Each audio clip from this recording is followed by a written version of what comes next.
ਜਿਉਂਦਾ ਉਸਤਾਦ ਨਾਲ ਲੜ ਲੱਗਿਆ ਬੰਦੇ ਨੇ ਉੱਠਾ ਆ ਗਿਆ ਮੇਰੇ ਵਿੱਚ ਇੰਨੇ ਗੱਲਾਂ ਕਰਕੇ ਦੱਸ लाला जी इन्होंने बहुत प्यार में। तो दोस्तों ये आपकी रिकॉर्ड कैमरा ज़रा दूर था तो कुछ गुफ्तगू आपके कानों तक गई होगी। मैं समझता हूँ ये पुरतकल्फ़ी के वो अंदाज़ होते हैं दोस्तों में जिनका इज़हार वो मुख्तलिफ़ महफ़लों में करते हैं। यहाँ भी वही अंदाज़ है। इसके साथ साथ दोस्तों अगर मैं बात करूँ मेहनत की, तारक भाई यहाँ बैठे हुए हैं, उस्ताद बिल्ला यहाँ हैं, तो ये एक टीम वर्क है। और मैं मुतअद्दिद बार इन बातों का तज़किरा कर चुका हूँ कि एक आदमी के बस का ये रोग ही नहीं है कबूतरबाजी। ये उस्ताद आज यहाँ बैठे हुए हैं, दौरान टूर्नामेंट कम अज़ कम 3 आदमियों का होना बहुत ज़रूरी है। तो ये एक पूरी टीम वर्क थी जिसने अपना शानदार कारकर्दगी दिखाई और अच्छा मुजाहरा भी किया। और इनके टूर्नामेंटों का अगर आप देखें, टूर्नामेंटों में भी ये अच्छे रहे, 1-to-1 मुकाबलों में इन्होंने क्लीन स्वीप किया। तो आइए दोस्तों, आपको इनके कुछ चंद उड़ने वाले जो कबूतर हैं, मैं जिशान भाई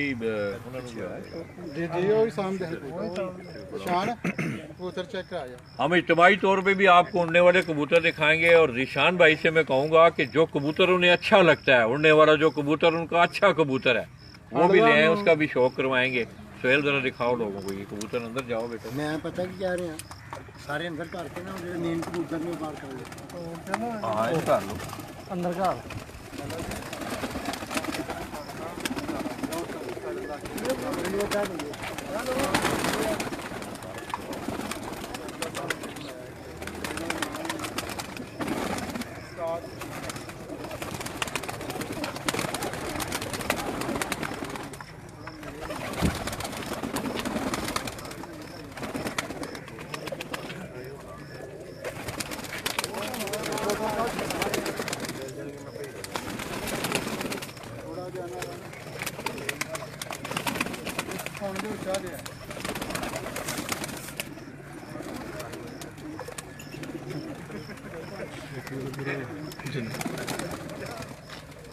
चल ठीक है ना वाला यार मेरे उसके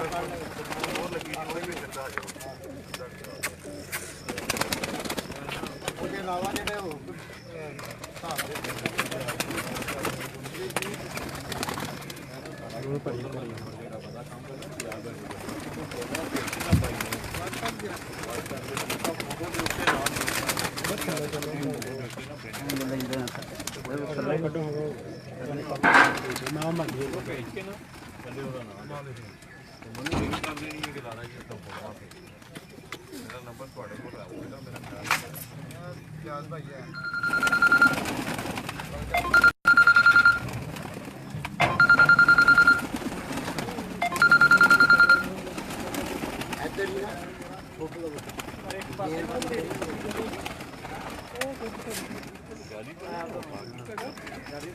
आ रहे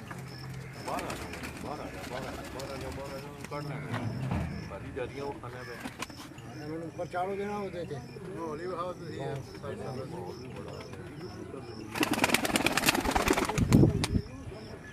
ऊपर चढ़ने ना कट्ठे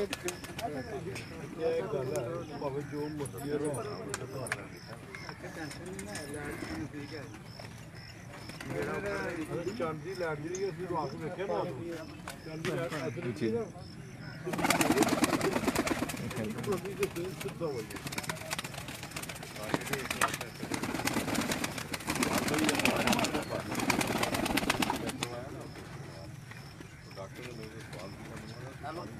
ਛੱਡ ਦੋ रात में इन्ना पानी पीना कि जितना शुगर का बना शाम से उसका बार रात लोगों पानी बड़ी सब बड़े काफ़ी लोग जो पुराने ने पानी उस वक्त तक ही पानी पेशाब पानी बाहर नजर खत्म हो जाएगी।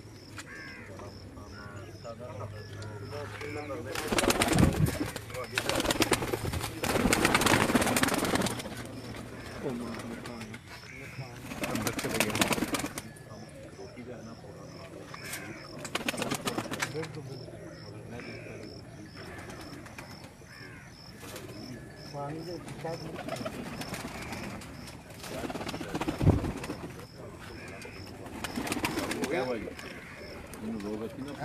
वो अंदर चले गए अंदर चले गए ना वो मददारा ने आखना जी गर्म पानी जी मेरा मतलब है तो मेरे वालों साहब अच्छे हैं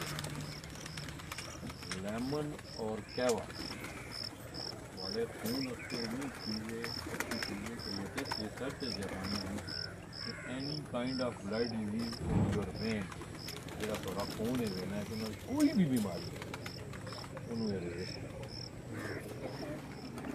अटक तूता हो जाओ अटक तूता चले जाओ गीर गिलगित चतराल तक चले जाओ ऐसे ऐसे लोग मिले छोटे 85 साल के बाबे ने 20 किलो ना सौदा चुके हुए ना वो पहाड़ चढ़ के जाना सादा खुराक उन्होंने उम्र थोड़े पंजाब की निस्बत उन्होंने लोगों की उम्र की एवरेज ज़्यादा है मुशक्कत होंगी ना पहाड़ी इलाके के उत्ते भी बड़ा चढ़ना होंगे ਉਹਦੇ ਨਾਲ weight ਵੀ ਬੜਾ ਕੰਟਰੋਲ 'ਚ ਰਹਿੰਦਾ ਉਂਝ ਵੀ ਬੰਦਾ ਮੁਸ਼ਕਿਲ ਹੋ ਜਾਂਦਾ इधर लाओ ये मतलब है मतलब साहब एक मिनट जरा दिखाओ डेरा शेरा दिखाओ जरा डेरा दिखाओ ये पीछे माहौल दो यार जरा ग्रीनरी का ना हाँ जी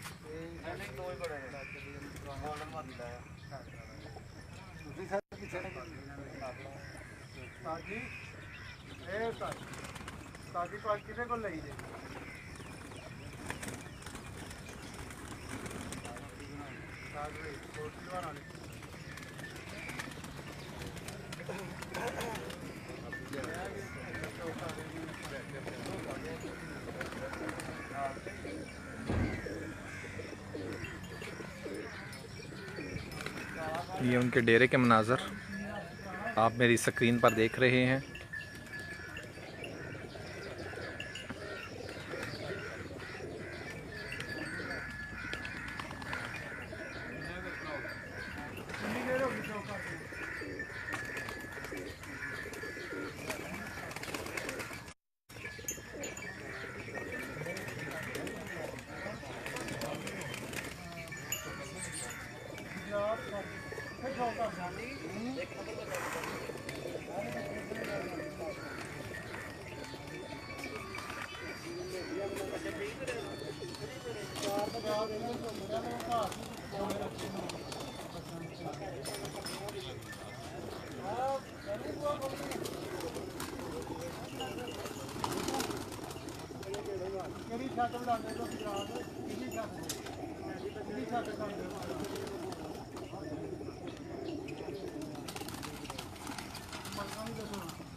पुराने शकीन है सीनियर बंदा आज दोस्तों इसके अलावा अब आज मेरी ये खुशकिस्मती समझ लें कि चकराला सियालकोट से तकरीबन गुज़श्ता 25 सालों से ये उस्ताद मोहतरम शौक कर रहे हैं।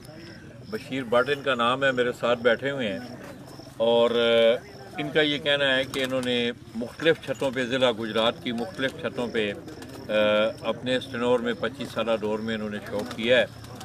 ये हमारी खुशकिस्मती कि आज मलक साहब की वसातत से, मलक राज साहब की वसातत से, ये शान गवाई की वसातत से आप कह सकते हैं इनके साथ हमारी मुलाकात। उस्ताद जी की हाल ने थोड़े ठीक हो? शुक्र है। कितना अरसा हो गया जो शौक करते हैं? मैनू 20-25 साल हो गए। ਤੁਹਾਡੇ ਉਸਤਾਦ ਕੌਣ ਸਨ? ਸਾਡੇ ਉਸਤਾਦ ਵੇਚਦੇ ਤੇ ਜਿਹੜਾ ਸਾਡਾ ਦਾਦਾ ਉਸਤਾਦ ਹੈ ਨਾ और मैं वो फौत हो गया। उस्ताद रहीम साहब सियालकोट वाले। हाँ जी। तो दोस्तों मैं समझता हूँ कि बड़ा पुराना नाम इन्होंने दिया है, रहनुमाई भी अच्छी हुई होगी। तो उस्ताद जी किस तरह का शौक रहा थोड़ा जिला गुजरात के शौक नूं किस तरह देखते हो? ਜਿਹੜਾ ਜ਼ਿਲ੍ਹਾ ਸਾਡੇ मैं क्योंकि मेरा तल्लक है जिले नाल, मैं गुजरात तो रहने वाला। ਸਾਡਾ ਸ਼ੌਕ ਜਿਹੜਾ ਨਾ ਅੱਛਾ ਹੀ ਰਿਹਾ ना वैसे गुजरात के लोग शौक किस तरह करते हैं जिला गुजरात? ਉਹ ਸ਼ੌਕ ਇੰਜ ਦਾ ਕਰਦੇ ਨੇ ਕਿ ਜਿਹਦੇ ਕਿ ਅੱਛੇ ਤਰੀਕੇ ਦਾ ਸ਼ੌਕ ਕਰਦੇ ਨੇ। ਇਹ ਨਹੀਂ ਸ਼ੌਕ ਹੈ ਕਿ ਜਿਹੜਾ ਮੇਰਾ ਮਤਲਬ ਹੈ ਕੋਈ ਰੌਲੇ ਖੋਲੇ ਦਾ ਕੰਮ ਹੋਵੇ ਜਾਂ ਮੇਰਾ ਮਤਲਬ ਹੈ ਕਬੂਤਰ ਅਸੀਂ ਅੱਛੇ ਵਟਾਏ ਨੇ ਜਿਹਦੇ ਵੀ ਵਟਾਏ ਨੇ असा शाम तक कबूतर बैठा कबूतर दिखा लिए हैं आपने, निशान कबूतर ले आना यार। तो दोस्तों आपने चकराला सियालकोट से उस्ताद बशीर भट्ट साहब की बातें सुनी। उस्ताद रहीम बख्श नहीं रहीम जी, उस्ताद रहीम उस्ताद वहीद के ये शागिर्द हैं और इनके दादा उस्ताद जो हैं उस्ताद रहीम साहब हैं। तो रवानी पे मेरा एक नाम आ गया, उस्ताद रहीम बख्श अलवी मरहूम ऑफ रावलपिंडी।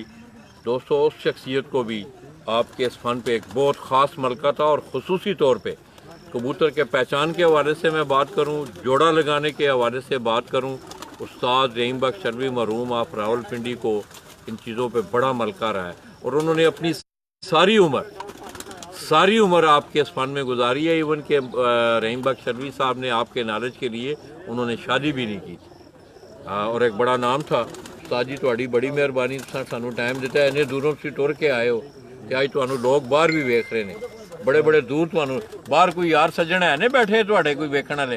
बिल्कुल है। तो दोस्तों आज मैं समझता हूँ अगर चकराला से कोई दोस्त मुझे बैरून मुल्क से देख रहे हैं, शौक़ से उनका तल्लक है, उनके इलाका से ये उस्ताद, और बड़ा अच्छा शौक़ 25 सालों से ये अभी तक ये शौक़ में इन्वॉल्व हैं। और मलक राज साहब भी इनके बारे में कुछ कहना चाहते हैं, उनकी ज़बानी भी आप सुने। मलक साहब इधर नाल आओ, अच्छा मेरे पीछे आओ ना, ज़रा माहौल बने ना ज़रा। हो गया मेरे ख्याल नहीं इधर आओ, इधर आओ, इधर आओ।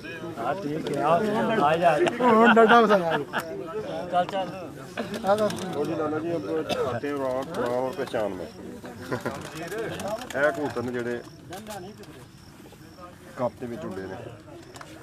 तो दोस्तों ये चंद एक कबूतर मैं पहले भी 2-3 छतों से हम होके आए हैं।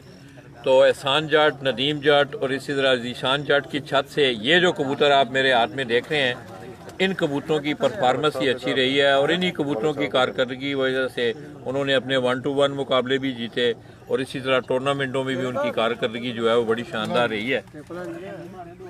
नहीं मैं गिफ्ट दे हड़ना के चंगे कबूतर कल जा रही रहा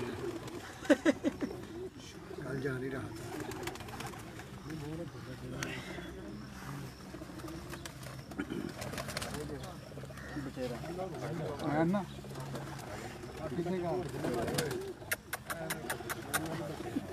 साजी पड़े हो चंगे कबूतर मेरे घर देना भी मेरे घर